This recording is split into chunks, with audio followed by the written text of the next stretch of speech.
Welcome to Kenton's videos. Enjoy the video. In this video, I will explain how to jack up a Honda CR-V. First, always prioritize safety.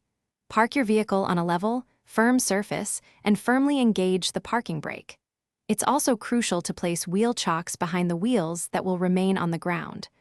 Always consult your owner's manual for specific jacking points and safety guidelines before you begin. For the front of your CR-V, locate the main jacking point.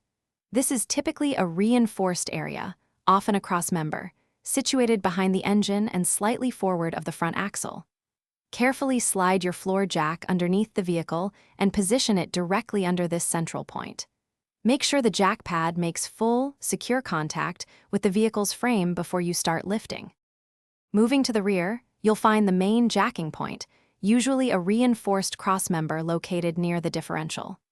Just like the front, carefully slide your floor jack into position, ensuring it's directly beneath this sturdy point. Take a moment to confirm the jack is stable and perfectly centered. This ensures a safe and balanced lift for the rear of your vehicle. Once your jack is correctly positioned, slowly begin to raise the vehicle. Lift it just enough so the tire clears the ground by a few inches.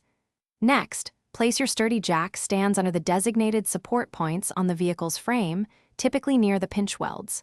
Finally, gently lower the vehicle onto the jack stands, ensuring it rests securely for your work. Thanks for watching. Consider subscribing if we helped you.